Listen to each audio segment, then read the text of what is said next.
এই সূরার মধ্যে হজের কিছু কথা আছে, ইব্রাহিম আলাইহিস সালাম এবং হজ, এই জন্য এটার নাম সূরা হজ রাখা হয়েছে। আউযু বিল্লাহি মিনাশ শাইতানির রাজীম, বিসমিল্লাহির রহমানির রহিম। ইয়া আইয়ুহান নাস, হে মানব সকল, ইত্তাকু রব্বাকুম, তোমরা ভয় করো তোমাদের রবকে। ইন্না জালজালাতাস সাআতি শাইউন আযীম, নিশ্চয়ই ভূকম্পন কিয়ামতের বড় একটা বিষয়।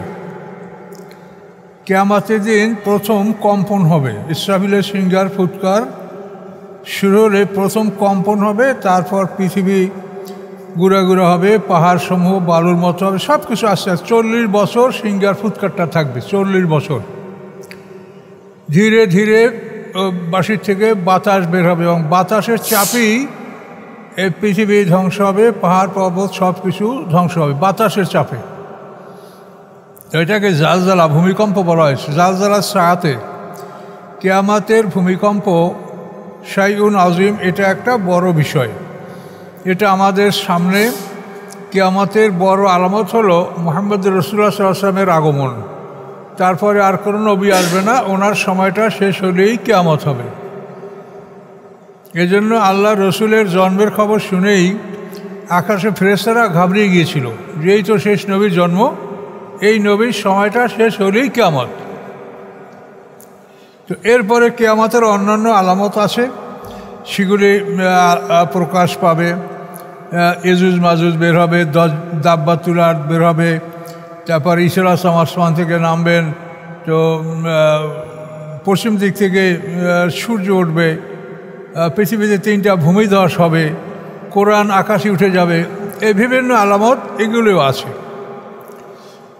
তো এই আলামতগুলির সর্বশেষ আলামত হচ্ছে যে দাব্বাতুল আরদ, একটা প্রাণী বের হবে, এটা সাফা পর্বত থেকে বের হবে। আব্দুল্লাহ আব্বাস রাদিয়াল্লাহু তাআলা যখন হজ করেন, তো তখন উনি লাঠি দ্বারা এই সাফা পর্বতে এরকম লাঠিটা টানছেন, খটখট করে শব্দ হচ্ছে।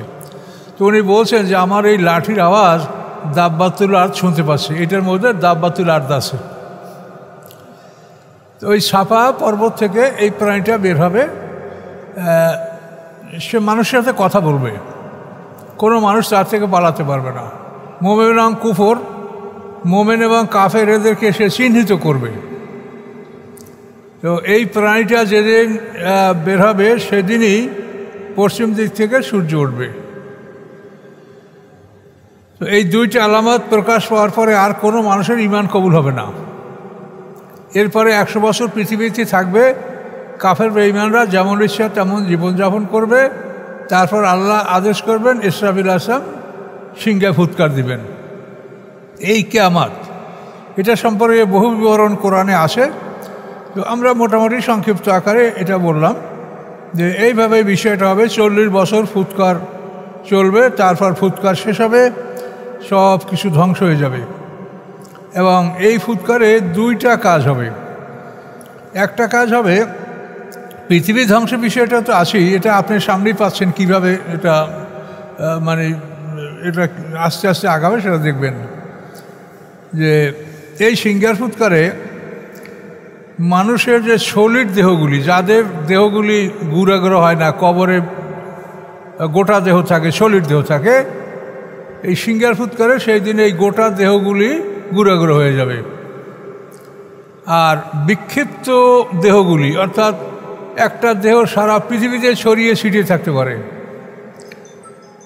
আমাদের কিছু মুক্তিযোদ্ধা পাকিস্তানে তাদের কবর ছিল, সেখান থেকে তাদের কবর অনেকে ট্রান্সফার করা হয়েছে।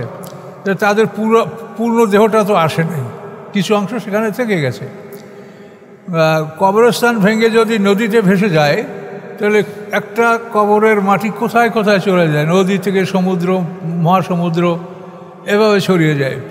তো এইভাবে বিক্ষিপ্ত দেহের বিক্ষিপ্ত অংশগুলি সিংহার ফুৎকারে একত্রিত হবে।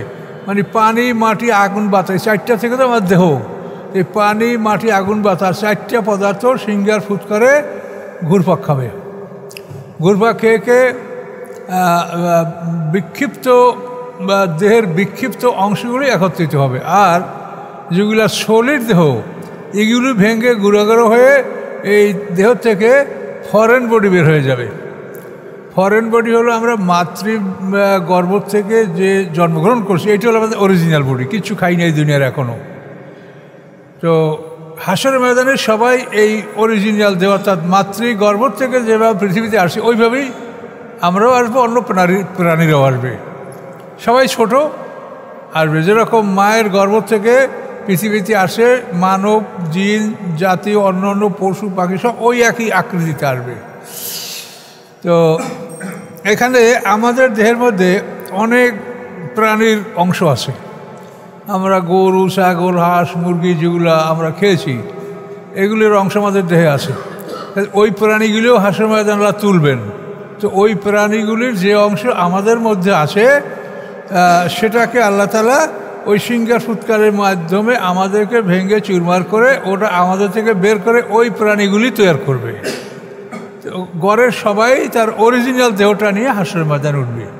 কেউ কোনো ওই যে আমাদের এখন যেটা অতিরিক্ত দেহ আছে, এটা আমাদের হাসরের ময়দানে উঠবে না। আল্লাহ এটা কোরআনে বারবার পরিষ্কার বলছেন, কামা বাদাকুম তাউদুন, যে প্রথমবার তোমরা যেভাবে সৃষ্টি হয়েছো, দ্বিতীয়বার তোমাদেরকে ওভাবেই সৃষ্টি করা হবে।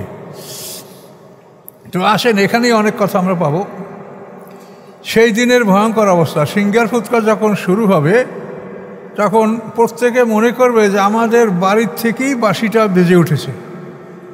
কোথায় বাজে তা কেউ দেখতে পাবে না। ইসরাফিল আসলাম আল্লাহ তাকে যেখানে অবস্থান করতে দিয়েছে আছে সেখান থেকে উনি সিঙ্গার ফুৎকার দিবেন, কিন্তু সবাই মনে করবে যে আমার বাড়ির থেকেই বাঁশি বাজতে শুরু করেছে। ইয়াউমা, সেদিন তারাও না হা, দেখতে পাবে তোমরা, যে তাজহালু কুল্লু মুরদিয়াতিন আম্মা যাত, যে অমনোযোগী হয়েছে প্রত্যেক দুগ্ধ দানকারী মাতা। মুরদিয়া মানে দুগ্ধ দানকারী মাতা। আম্মা আরদাত, উহা হতে যাকে সে দুধ পান করাচ্ছিল। মানে দুগ্ধ দানকারী মাতা তার কোলের সন্তানকে ভুলে যাবে, তাকে ফেলে দেবে। তাজহালু মানে তাকে ফেলে দেবে, ভুলে যাবে। অতাদাউ কুল্লু জাতে হামলেন হামলাহা, এবং রেখে দেবে প্রত্যেক গর্ভধারিণী মহিলা তার গর্ভকে, মানে গর্ভপাত হয়ে যাবে সবাই সিঙ্গার ফুৎকারে। এটা হলে আস্তে আস্তে এভাবে মানে গ্রাজুয়ালি এটা এভাবে বাড়তে থাকবে, আওয়াজ বাড়বে এবং ধ্বংসও বাড়বে। অতারান নাসা সুকারা, আপনি দেখতে পাবেন মানুষগুলি যেন নেশাগ্রস্ত, পাগলের মতো হয়ে গেছে, সব নেশাগ্রস্ত। আল্লাহ বলেন অমাহম্বে সুকারা, তারা নেশাগ্রস্ত নয়, ওয়ালাকিন্না আযাব আল্লাহ শাদীদ, বরং আল্লাহর শাস্তি কঠিন। এই আল্লাহর শাস্তি শুরু হয়েছে। তো এভাবে মানুষ যে অবস্থায় থাকবে, হাতের খাবার, হাতের লোকমা মুখে আর উঠবে না। আপনি দোকানে কাপড় কেনার জন্য কাপড় খুলছেন, এটা আর ভাঁজ করার সময় হবে না। যে অবস্থা আছে এই অবস্থায় সে আক্রান্ত হবে। এটা ডাইরেক্ট কোরআনের কথা। এভাবেই এই কিয়ামত আমাদের সামনে আসবে। কিন্তু পরিতাপের বিষয় যে আমাদের জন্য আল্লাহ কোরআন পাঠিয়েছেন, তো আমার মনে হয় না যে শতকরা একটা লোকেও এই কোরআন পড়ে। আপনারা হিসাব করে দেখেন যে শতকরা একটা লোকেও এই কোরআন পড়ে দেখেন আজের মধ্যে কি আল্লাহ বলেছে। শুধু ওই দিন হাহাকার করবে, হায় রে হায়, আমার আল্লাহ আমার ফিরিয়ে দেন পৃথিবীতে, আমার পাঠায় না, আমি আর এরকম করব না, এই সব বলবে, কোনো কাজ হবে না। আপনাকে জানতে হবে আইন, যে মৃত্যুর ফেরেশতা উপস্থিত হওয়ার পূর্বক্ষণ পর্যন্ত আপনার দোয়া, ফরিয়াদ, ইমান, নেকামল সবই কবুল হবে। কিন্তু মৃত্যুর ফেরেশতা হাজির হলো, কেরামন কাতিবিন আমলনামা বন্ধ করে চলে গেল, আর আপনার কোনো অনুরোধ, নেকামল, ইমান কিচ্ছু কবুল হবে না, ওই শেষ। ওখান থেকে সামনে যত পর্ব আছে কোনো দিন কোনো উপকার হবে না, শুধু ফরিয়াদ করাই হবে। তো আল্লাহ এই কথাগুলি আমাদেরকে জানাই দিয়েছেন, কিন্তু অত্যন্ত পরিতাপের বিষয়, এমনি যারা অমুসলিম তারা তো পৃথিবীর 800 কোটি মানুষের 200 কোটি তো নাস্তিক, তারা আল্লাহর অস্তিত্ব স্বীকারই করে না। স্বীকার করলেও তারা শিরক করে। ওই তো 600 কোটি গেল, তারপর যে 200 কোটিতে আল্লাহকে মানে, তাদের কয়টা লোক? এই তো আমাদের আল্লাহ মানা দেশের লোক আমরা, এখন কয়টা লোক কোরআন শোনে? কয়টা লোক কোরআনকে জীবনে একবার পড়েছে? কয়জন আলেম এমন আছে যে পুরা 30 পেরা কোরআন সেই মানুষই শুনিয়েছে অর্থসহ? কাজে এখানে আমাদেরও ত্রুটি আছে, আপনাদেরও ত্রুটি আছে। এগুলি নিয়ে আফসোস করলে কিছুই কাজ হবে না। এখানে বসে আপনি সব সমস্যার সমাধান করতে পারেন। আপনি যে কোনো বয়সে আপনি আল্লাহর কাছে ফিরে আসেন, পিছনের সব গুণ আল্লাহ মাফ করবেন, নতুন আর অপরাধ আপনি করবেন না, আপনি পিছনের সব মাফ। কিন্তু আপনাকে ওই তওবা করার পর থেকে কিন্তু আপনাকে ওইভাবেই পুত পবিত্র থাকতে হবে, সেখানে আর খেয়ানত করলে হবে না। ওমিনান নাসি মাইয়ু জাদিলু ফিল্লাহি বিগাইরি ইলম ওয়া ইয়াত্তাবিউ কুল্লা শাইতানিন মারিদ। মানুষের মধ্যে এমন মানুষ আছে যারা তর্ক করে আল্লাহ সম্পর্কে বেগাইরে ইলম, জ্ঞানহীন অবস্থায়, জ্ঞানহীনতার কারণে, জ্ঞান নাই, আল্লাহ সম্পর্কে তর্ক করে। ওয়া ইয়াত্তাবিউ কুল্লা শাইতানিন মারিদ, এবং সে অনুসরণ করে প্রত্যেক বিদ্রোহী শয়তানের, মারিদ মারাদা মানে বিদ্রোহ করে, বিদ্রোহী শয়তানের অনুকরণ করে। শয়তান যা বলে তাই মানে। শয়তান তো সবসময় আমাদের লাগাই আছে, সব সময়, একটু আমাদের থেকে পৃথক হয় না। কুতিবা আলাইহি, কুতিবা মানে ফরজা, অর্থাৎ এরা চূড়ান্ত হয়েছে শয়তানের ব্যাপারে। আলাইহি মানে শয়তানের বিষয়, তার উপরে এখানে তার বলতে শয়তান, তার উপরে এটা চূড়ান্ত হয়েছে। কি চূড়ান্ত হয়েছে? আন্নাহু মান তাওয়াল্লাহু, নিশ্চয়ই যে শয়তানকে বন্ধু হিসেবে গ্রহণ করবে, ফাইন্নাহু ইউদিল্লুহু, নিশ্চয়ই শয়তান তাকে বিপদগামী করবে। এটা অবধারিত, লিখিত হয়েছে, কুতিবা। ওয়াদিলা আযাবে সাইর, এবং শয়তান তাকে পথ দেখাবে জ্বলন্ত আগুনের দিকে। এই পথ শয়তান দেখাবে তাকে। ইয়া আইয়ুহান নাস, হে মানব সকল, ইন কুনতুম ফি রাইবিন, যদি হও তোমরা সন্দেহের মধ্যে, মিনাল বাসে, পুনরুত্থান সম্পর্কে, তোমাদেরকে যে দ্বিতীয়বার জীবিত করা হবে, এভাবে যদি তোমরা সন্দেহ করো, তাহলে শুনে রাখো কি, ফাইন্না খালাকনাকুম মিন তুরাবিন, নিশ্চয়ই আমি সৃষ্টি করেছি তোমাদেরকে মাটি হতে। মানে আমাদের প্রথম সৃষ্টি হলো আদম। আদমকে সমগ্র পৃথিবীর পৃষ্ঠ থেকে এক মুষ্টি মাটি নিয়ে সেই মাটিটাকে 120 বছর বসে প্রস্তুত করেছেন। প্রথম 40 বছর পানিতে ভিজিয়েছেন এবং দুর্গন্ধময় কাদায় পরিণত হয়েছে। দ্বিতীয় 40 বছর শুকিয়েছেন রৌদ্রে, ফলে সেটা কুমারের ঠনঠনা মাটির মতো হয়েছে। এই 80। তৃতীয় 40 বছর সব ধরনের পানি দ্বারা সেটাকে মেজে মেজে গাঢ়া কাদায় পরিণত করে, যেটাকে বলা হয় 3 লাজি, প্লাস্টিক কেলে গাঢ়া কাদা। এই 3, 40, 120 বছর বসে যে মাটিটা প্রস্তুত করা হয়েছে, সেই মাটির দ্বারা মক্কা এবং তায়েফের মাঝখানে দোহনা নামী জায়গায় বসে আদমের দেহটা তৈরি করা হয়েছে। তো এই আদমের মাটির মধ্যে আমাদের সবার মাটিটা একসঙ্গে নেওয়া হয়েছে। আমরা যে আদম সন্তান মাটি তৈরি, আমাদের মাটিটা ওই আদমের মাটির সাথে একসঙ্গে আল্লাহ নিয়ে নিয়েছে। নেওয়ার পরে কী হয়েছে, আদম থেকে আল্লাহ হাওয়া সৃষ্টি করেছেন, আদম হাওয়াকে পৃথিবীতে পাঠিয়েছেন। এরপরে আমাদের যে অংশটা, সেটাকে আল্লাহ বীর্যে রূপান্তরিত করেছেন। তাহলে আমরা প্রথম ছিলাম মাটি, সেখান থেকে হলো দেহ, সেখান থেকে আমাদের অংশটা বীর্যে পরিণত হলো। এর বীর্যের মাধ্যমে তামাম পৃথিবীতে মানুষের বংশ বিস্তার হলো। এই কথাটা এখানে আল্লাহ বলছেন। ফাইন্না খালাকনাকুম মিন তুরাবিন, নিশ্চয়ই আমি সৃষ্টি করছি তোমাদেরকে মাটি হতে, সুম্মা মিন নুতফাতিন, তারপর শুক্রবিন্দু হতে, বীর্য হতে, মাটির থেকে বীর্য, সুম্মা মিন আলাকাতেন, তারপর জমাট রক্ত হতে। এখানে একটা সূক্ষ্ম বিষয় আছে, এখানে আমি তর্জমাটা করলাম কি জমাট রক্ত। আলাকা শব্দের অর্থ লেগে থাকা, যোগ, আরবি আলাকা, যোগ মানে যখন পুরুষের স্পার্ম শুক্রকীট নারীর ডিম্বকোষকে কামড়িয়ে ধরে, তখন সেটা জরায়ুর ওয়ালে, স্ক্রিনে এটা জোকের মতো কামড় দিয়ে ঝুলে থাকে, এই জন্য এটাকে আলাকা বলা হয়। এখন যেখানে রূপান্তর বোঝানো হয়েছে, সেখানে আলাকা মানে যোগ না, সেখানে আলাকা মানে হবে জমাট রক্ত, রূপান্তর। এখানে কীভাবে রূপান্তর হলো, প্রথম তোমাকে মাটি হতে, মাটির থেকে তুমি বীর্য, বীর্য থেকে আলাকা, এইখানে বীর্য থেকে আলাকা মানে বীর্য থেকে তুমি রক্তে পরিণত হয়েছো, অর্থাৎ বীর্যটা মাতৃগর্ভে 40 দিন থাকার পরে রক্তের আকার ধারণ করে। আর যদি ডাইরেক্ট বলা হয় যেমন খালাকাল ইনসানের আলাক, সেখানে আপনি বলবেন ঝুলন্ত বস্তু থেকে মানুষ সৃষ্টি করা হয়েছে। এইটা কিন্তু কেউ বুঝেছে বলে আমি বুঝি না, কারোর লেখায় এটা প্রকাশ পায় না। এটা বড় বড় তাফসীর কারও ভুল লেখা রাখছে এটা। হ্যাঁ হ্যাঁ, এটা কিন্তু বিষয়টা বুঝছেন কি না? রূপান্তর মানে মাটি থেকে বীর্য, বীর্য থেকে আলাকা, এখানে জমাট রক্ত থেকে মুদগা, মুখে নিয়ে চিবানো যায়, এই এক গোষ্ঠীর টুকরা, এই যে পরিবর্তন। মুদগা থেকে তারপরে ইজামা, হাড্ডি। এই যে রূপান্তর যেখানে বুঝাবে সেখানে আলাকা শব্দের অর্থ হবে জমাট রক্ত। আর যেখানে ডাইরেক্ট মানে খালাকাল ইনসান আলাক, এখানে ঝুলন্ত বস্তু থেকে মানুষ সৃষ্টি করা হয়েছে। কি বুঝতে পারছেন এবার? কথা দুইটাই ঠিক, কিন্তু কোনটা যে কখন ব্যবহার হবে এটা কিন্তু তর্জমাকারক বা লেখকরা ঠিক করতে পারে নাই।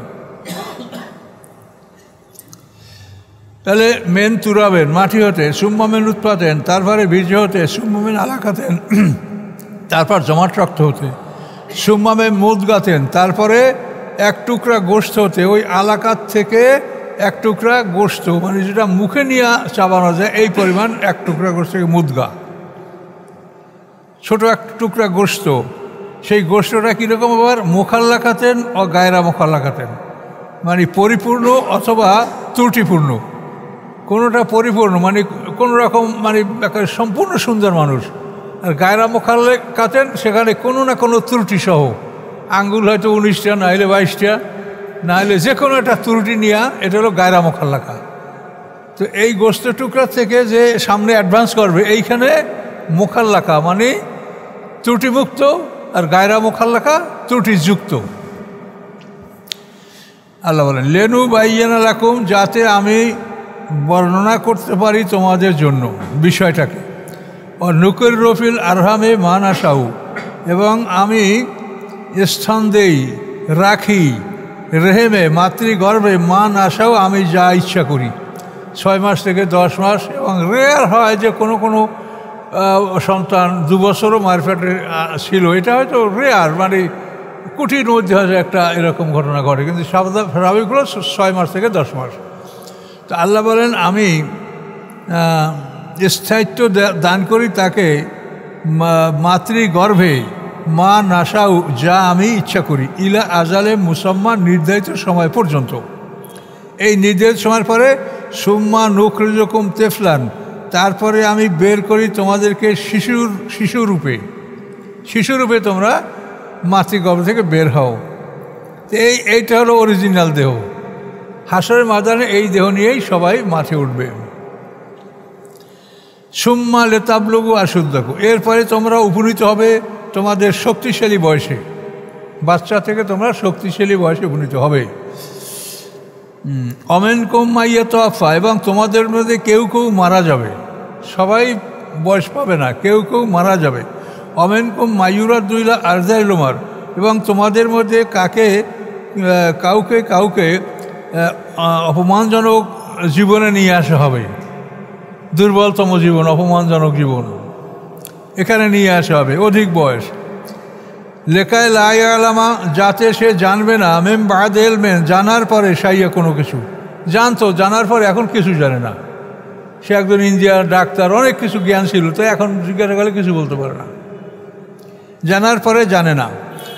অতারাল আরদা হামেদাতান, তুমি দেখতে পাবে পৃথিবীকে সংকুচিত, শুকাইয়া সংকুচিত হওয়ার কারণে কিন্তু পৃথিবীটা ফেটে যায়।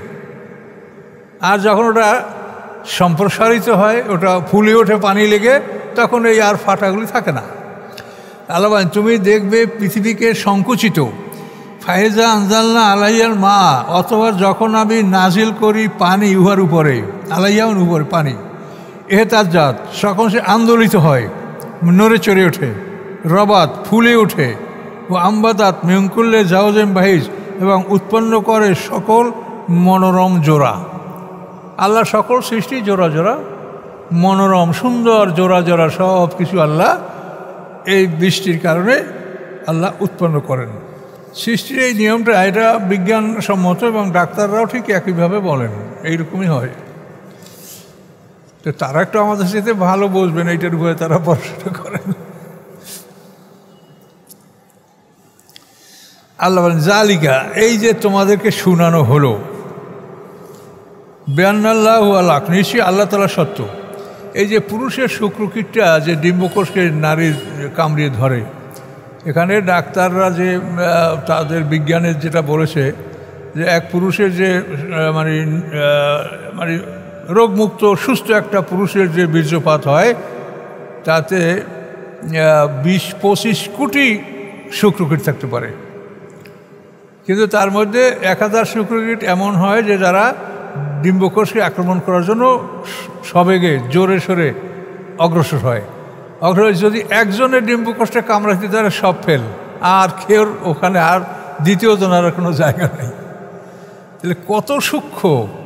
1 মিলিমিটারের 10,000 ভাগের 1 ভাগ হলো একটা শুক্রকীট, আবার সেইটা মাথা তারপর লেজ।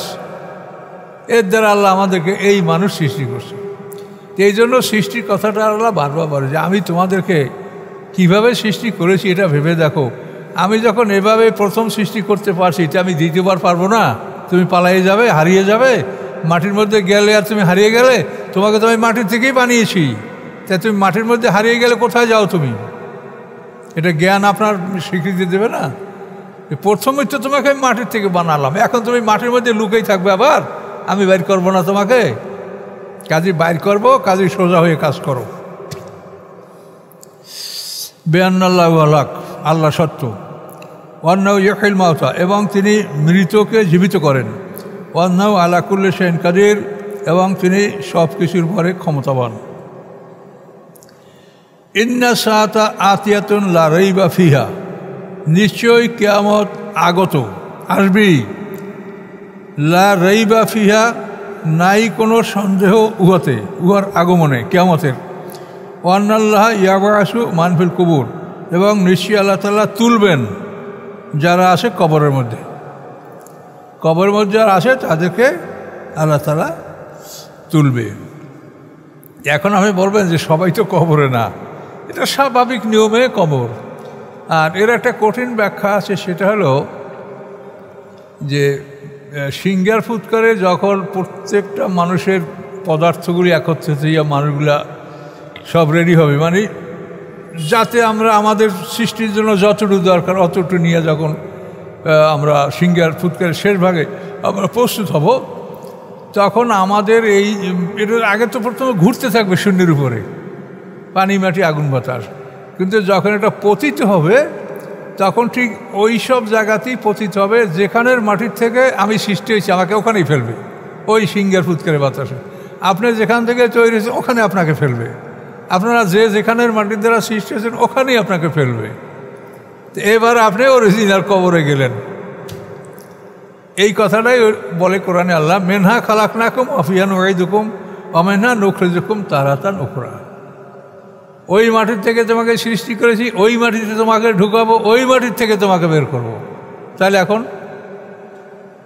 এইভাবেই এটা চূড়ান্ত আমরা এখন যে অর্থটা করলাম, এভাবেই সিঙ্গার ফুৎকারের শেষ ভাগে যখন এটা আমাদের দেহগুলি যা করা হয়ে গেল, তখন ওগুলি আবার পতিত একটা মাটির স্তর সৃষ্টি হবে। তো এই সময় কিন্তু আমরা যথাস্থানে আমরা পতিত হব, যেখান থেকে মাটি নিয়ে আমাদেরকে সৃষ্টি করা হয়েছে সেখানে আমরা পতিত হব। এগুলো গবেষণা করবেন, এই সারাদিন এগুলি নিয়ে ভাববেন, শুইয়া বইসা ঘুমাইয়া অন্য কথা ভাববেন না। এগুলি ভাবতে থাকবেন, তা আপনার মনের মধ্যে আলো সৃষ্টি হবে। এটা আমরা বলছি আপনাদেরকে উৎসাহিত করার জন্য। আমরাও কিন্তু এটা সবসময় এই গবেষণা নিয়ে থাকি, তা নাহলে এগুলো খুঁজে পাওয়া যায় না। আপনি কোনো তাফসিরে এইভাবে লেখা পাবেন না। আপনি দেখেন, হাজারো কিতাব দেখেন, এগুলো গবেষণা করলে তখন আপনাকে আল্লাহ দান করবে।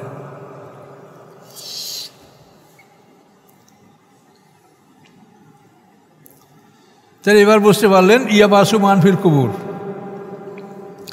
ওমানান নাসে মা ইউজাহিদুলু ফিল্লাহি বিগাইরি ইলম ওয়ালা হুদা ওয়ালা কিতাবিম মুনির। মানুষের মধ্যে এরকম বহু মানুষ আছে যারা তর্ক করে আল্লাহ সম্পর্কে বেগার এলেম, জ্ঞানহীনতা সহকারে, জ্ঞান নেই আল্লাহ সম্পর্কে। কি জ্ঞান আছে আমরা তর্ক করব বলেন? আল্লাহর সম্পর্কে তর্ক করার কোনো জ্ঞান আমাদের নাই। আমরা নিজেদের জীবন সম্পর্কে কিছু বুঝি না, তা আল্লাহকে কিভাবে বুঝবো সেটা বলেন? এমন কেউ বলতে পারে যে আমি একটা মানুষের জীবনের সব কিছু বুঝি? পৃথিবীতে এমন কোনো ডাক্তার ইঞ্জিনিয়ার সৃষ্টি হয় নাই যে সে বলবে যে আমি একটা মানুষের জীবনে যা আছে এটা আমি সব বুঝেছি। কখনোই না। আপনি যদি দাঁতের ডাক্তার হন, দাঁত নিয়েই আপনার শেষ, তারপরেও দেখবেন শেষে উপনীত হতে পারেন নাই। আপনি চোখ নিয়ে চেষ্টা করেন, তো চোখ নিয়েই আপনি ডাক্তারি শেষ করবেন, আপনি চোখের শেষ সীমানায় যাইতে পারবেন না। আর ব্রেন নিয়ে যদি শুরু করেন তাতে আপনি শেষ সীমানা তো ভালো, মানে ধারে কাছেও যাইতে পারবেন না। তাহলে আমরা যখন আমাদের নিজেদেরকে আয়ত্ত করতে পারি নাই, সেখানে আমরা আল্লাহ সম্পর্কে তর্ক করতে যাব কোন সাহসে বলেন? এটা হলো এই জন্য বলছে বেগার এলেম, এটা নির্বোধ। এলেম যার নাই সে তো নির্বোধ, নির্বোধেরাই এটা করতে পারে। যার জ্ঞান আছে সে ভয় করবে। তিনি আমাদেরকে সৃষ্টি করছেন, আমরা তো আমাদেরকেই চিনি না। কয়টা মানুষ নিজের পরিচয় দিতে পারবে? আপনি সে যত বড় ডক্টরেট হোক, আপনি একটা মানুষ পরিচয় জিজ্ঞাসা যে তোমার জীবনের পরিচয়টা দাও, তো দিতে পারবে না। আপনার জীবনের পরিচয়টা কি? দুইটা মরণ, দুইটা বরজাক, দুইটা জন্ম, দুইটা জীবন, তাই না? এলো এক, আপনার মরণ থেকে শুরু। প্রথমে মরণ, কাইফা তাক ফুরুনা বিল্লে অকুন্তম আমতা। এই মরার পরে বরজাক, পর্দার আলে জগৎ। বরজাকের পরে জন্ম, এই পৃথিবীতে আমরা জন্ম নিয়েছি। জন্মের পরে জীবন, এই হলো চার। আবার দেখেন, এই জন্মের সামনে এখন কি? মৃত্যু। মৃত্যুর পরে আবার বরজাক, পর্দার আড়ালে জগতে ঢোকা। বরজাকের পরে হাসের ময়দানে জন্ম, জন্মের পরে বিচারের পরে দ্বিতীয় জীবন। এই 8টা পর্ব একটা মানুষের জীবনের। এই 8টা পর্ব যে জানে না, সে নিজে কোরআন হাদিসের কিছু বুঝবে না, কোনো জায়গায় মিলাতেই পারবে না, খালি আলোমালো করবে। আল্লাহ বলেন, এই আল্লাহ সম্পর্কে যারা তর্ক করে, সানিয়া এথিহে, এরা ঘাড় মুড়িয়ে চলে, মানে বোঝে না, শোনে না, ঘাড় মোড়ায়। এই ঘাড় মোড়ায় কেন? লেউদুল্লাহ সাবিলিল্লাহে, যাতে তারা আল্লাহর রাস্তা থেকে মানুষগুলিকে ফিরাতে পারে। লাহুফি দুনিয়া খেজিউন, তার জন্য এই দুনিয়ায় রয়েছে অপমান। ও নুজিকুহু ইয়াউমাল কিয়ামতে আযাবাল হারিক, এবং আমি স্বাদ গ্রহণ করাবো তাকে কিয়ামতের দিন জ্বলন্ত আগুনের। আযাবাল হারিক, জ্বলন্ত আগুনের স্বাদ আমি তাকে গ্রহণ করাবো। জালিকা বেমা কদ্দামাত ইয়াদাকা, আল্লাহ বলেন এগুলি যে তোমাকে আমি আগুনের স্বাদ গ্রহণ করব। কেন?